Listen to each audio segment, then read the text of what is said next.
Joining us here on the Rich Eisen Show on the Mercedes-Benz Vans phone line, fresh off of a wild Week 5 game, one of the best at his position in the National Football League, back here on the Rich Eisen Show after scoring the game-winning touchdown that he didn't really want to score, is Austin Ekeler here on the Rich Eisen Show. What's up, Austin? Rich, what's going on, man? Thanks for having me back. Have you ever been dragged by the opposition into an end zone before? Is that a first for you?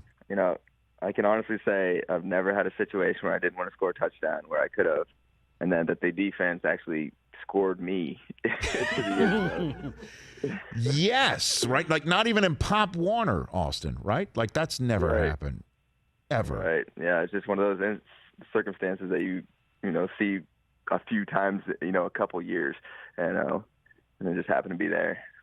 And so on the previous play, you slid instead of going out of bounds because you knew, right? You were well aware of your desire to not score, correct? Yeah, I mean, the idea of it was, hey, let's try to use as much clock as we can. We definitely want to score, whether it be a field goal at the last second or run it in at the last second, whatever we had time for in the situation. But yeah, we definitely wanted to use more clock, so that was the idea of me sliding before even getting touched. And then try to do it again on the next play, and obviously they carried me into the end zone. So, right. Well, did you think about maybe do you ever think of taking a knee so you didn't get dragged in the end zone? Yeah, that's probably the move next time. I know one of our coaches that's upstairs that does a lot of that just quality control stuff is like, yeah, we should have taken a knee. I'm just like, man, I should have just got down. I was trying to be too cute and trying to waste too much time. I should have just immediately gone down, but defense ended up bailing us out and getting a stop, so it worked out. You looked like old school Le'Veon Bell back there, like kind of surfing around back there, Austin. Right. That's what kind of. I was trying to waste time, but in the end, knowing now, seeing the situation, if I would have been smarter then, like we had 3 downs, so we just got a first down, so I didn't even need to waste more time. So yeah, that was definitely on me. Well, I mean, it all worked out, Austin. That's for sure. So what does that victory mean to come out of a game like that with the W for you? Yeah, Austin? Man, I think it just shows, just the talent of this team, the consistency that we have. And, that's been something that we've struggled with in the past. I've been here for 5 years now. And so, having these games, I think, my second year was the year that I can compare this to where we're just finishing games. It's not always pretty, but we're on the other side on the winning side of these games. And it's the NFL. You're going to play hard teams. Every single week's going to be a battle. So it just comes down to being consistent and just showing, hey, that we can do it week in and week out. And I think, with Coach Staley, he comes in with a great plan, and Joe Lombardi calling it on offense, and we stick to the plan, and it's been working. So they got trust in us, we have trust in them, and it's making a great ecosystem for us to have confidence in each other and go and play as best we can. Now, I had your comrade Joey Bosa on last week prior to your Monday nighter against the Raiders, Austin, and he said that Coach Staley kind of mapped out the way the victory against the Chiefs was going to go, that you're going to get up early, they're going to make a run, and you're going to hold on late. Did he make the call that there would be a 41-point back-and-forth fourth quarter in this one? Did he predict this one too, Austin? Not quite. I'm not sure anyone predicted how that one was going to play out. Right. What a wild game, like you said. Yeah, but, that's football, right? You're going to deal with some adversity. You got to just continue to try to stick to a plan that has been working throughout the game and make adjustments. And our adjustment there was, we have to score every single time we touch the ball because it's going to be a shootout this game. And then defense, like I said, ended up getting a stop when we needed it most at the end of the game. Well, you're a gamer, Austin Ekeler. Did it feel like you were playing a video game at some point yesterday? Didn't it? No, man. For me, man, when I get the ball, man, it's just I feel like I'm just very efficient. Like I feel like I describe myself like I'm not a flashy running back, but I'm efficient with the ball in my hands. And so that's where I just start racking up all these yards. You look at the end of the game, you're like, dang, he had 100 and whatever yards of total offense and a few touchdowns, So that's just kind of what it's been for me forever. It's just efficiency, being efficient. Don't flip and fumble like I did yesterday. That's still in my head, but grow from that. But yeah, just efficiency is the name of my game. Austin Ekeler, the Los Angeles Chargers, here on the Rich Eisen Show. And so what you have made yourself into, right? Was this the goal of what's happening to you right now in your life, in your professional career, Austin? Yeah, it's great that you asked that, because I think of that sometimes too. It's like I never knew that I was even going to be in the NFL. I didn't go to college thinking, oh, I'm going to go to the NFL. So for me to be here now is incredible. And it all stemmed back to just like my mindset when I first got here and had the opportunity to make the team. And my mindset was, look, this was the most important opportunity that I ever had in my life. And so I put literally everything into it. I dropped my last semester of college just to train for my pro day and make sure I had good numbers. And I literally have been putting everything into this sport and this game, this opportunity, been growing and building upon that, ended up making the team, and now I've grown into a starting role. And now, I'm trying to help these young guys get going. And now we have, Jay Herb and backfield buddies and helping him get going. So it's just been me continuing to keep that old mindset that I've had and just continuing to apply it year after year, not even expecting like, oh, I'm going to make a Pro Bowl. Like, I'm not even thinking about any of the stuff like that. I'm just really thinking about building on being the best version of Austin Ekeler, and at the end of the season, look up and be like, all right, let's reflect and try to build on that. And now it's even grown too, outside of football, as far as just connecting, getting in the community. Now I have a foundation, so trying to give back. So it's been a wild journey, but definitely very fortunate for it, and continuing to push forward just with the same mindset of, hey, one opportunity leads to the next. Before I dive into further with your relationship with your backfield buddy, Jay Herb, who you referred to him, what does a West Colorado Pro Day look like, Austin? What does that look like? Here's the deal. You can't have a Western Colorado Pro Day because there's too much snow, because it's at 7,000 feet up in the Rocky Mountains. Right. Right. So you got to go to somewhere else. They don't have an indoor up there either. So I was actually at CU. Okay. I had to go to Colorado Boulder to run my pro day. And so you mixed in with Colorado's pro day, or is that what it was? So no, they don't let you mix in, but I was able to add on after. So all the Colorado people went, and then there's like what they call like the add-ins who like perform after. And then there was like 17 of us that were add-ins, and then they cut us down to 2 of us. It was me and the cornerback, and they told everyone else after they're 40 and they jumped to basically go home. So yeah, it's been a savage process. Wait a minute. So you had to survive a cut on your pro day, is what you're saying? There was a cut on my pro day, yeah. I've never heard of that before. Yeah, honestly. That's the real thing. But that really had to suck. That you're preparing for your pro day. It's not on your campus. You have to go to somebody else's campus, and the other campus gets done with their pro day first. Then it's you and 16 other guys that you're wondering which scouts are actually going to stick around for you, and then you're told did you know you had to pass a cut? Was that a double secret probation? I had no idea there was going to be a cut. I had no idea it was going to be a cut, but I ran fast enough and jumped high and far enough, so I made the cut. That's what matters. My mouth is agape. It is truly. I've never heard of anything like this before, Austin Ekeler. That's incredible. You can imagine, man. Imagine someone that's training for pro day and finally got your opportunity, and you run your 40 and you jump, and you don't get to do any drills, you don't get to do any ball work. Like, you're just done. You don't do any of the mental stuff. And so yeah, there was definitely people that were hot. You can definitely imagine that. I bet. So last one for you on this. Did the other guy make it? Who made the cut with you on that pro day? Do you remember? I don't even remember. I don't remember who it was. Right. So no. Probably not. I can't believe that. Austin Ekeler here on the Rich Eisen Show. Let's get into Herbert. So your relationship with him, give me a good story. What do you got for me on this front? Like getting to know him and what you do together and things like that. He's definitely been coming along just as far as his leadership compared to last year. I think that's just with comfortability, finding out how the NFL works, being in his position where, a lot of eyes are on him. And just, I think having a lot of vets around him, too. We have a lot of just older guys, especially on the offense. We just welcome him in, and we know what we're doing. So it really takes a lot of pressure off of him.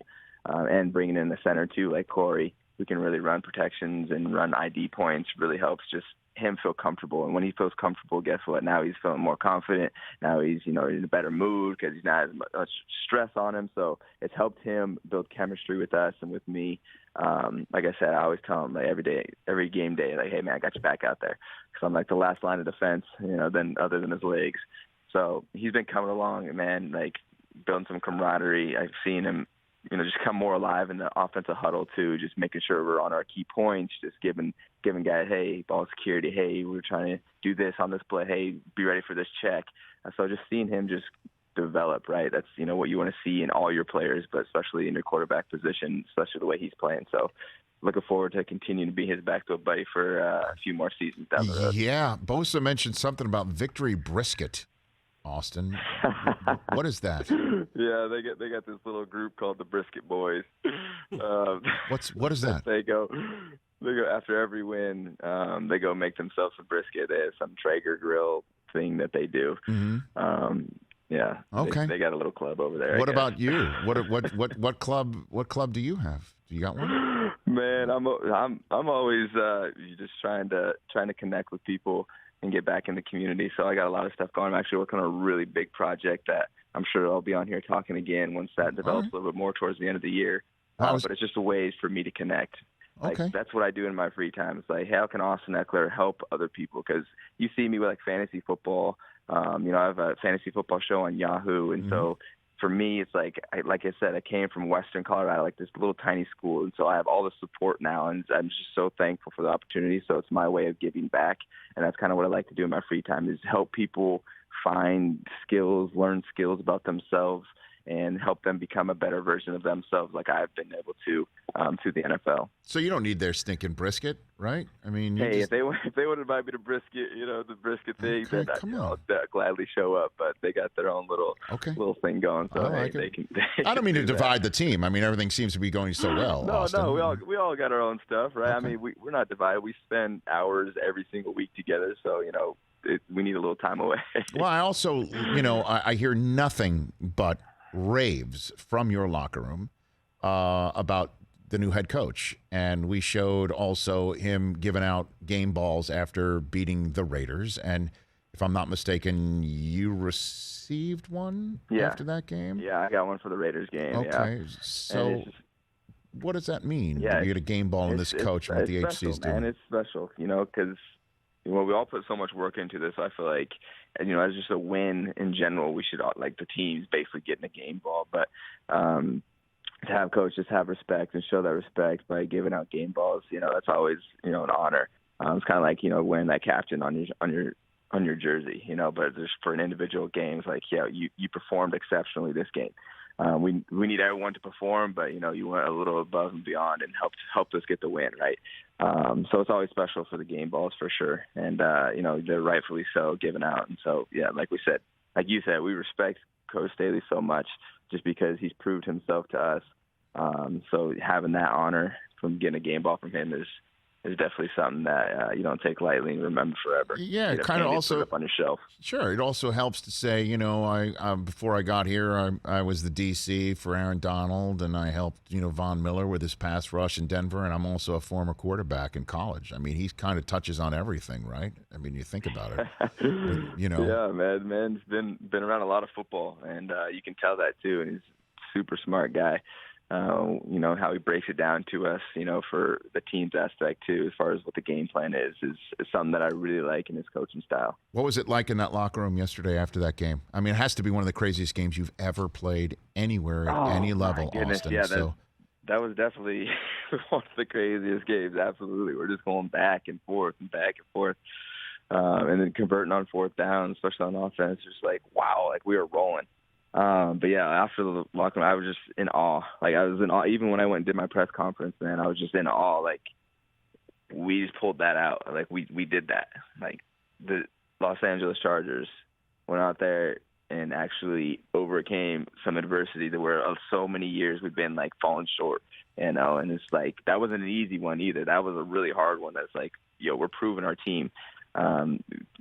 Today it was just our day that day. You're on offense. Like, hey, defense was struggling getting stops. Offense, go score points, and we were able to do it. So I think that just says a lot about our team, right? We can pick each other up, and Coach Staley says it all the time. We have to be a team of teams, and that means, hey, if your brother's struggling, we got to pick him up.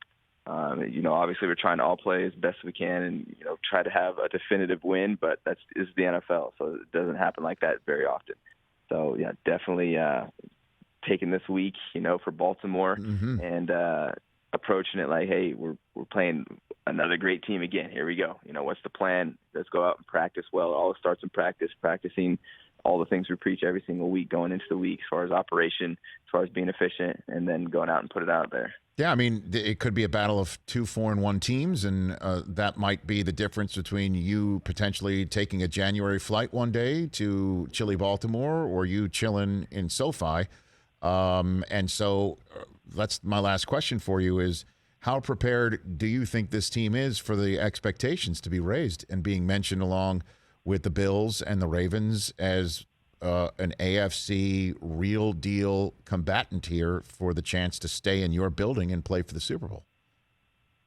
I mean, I don't think there's any doubt that you have to have this in the conversation of real deal. Like, we've been putting it out there on film and actually executing, winning these games.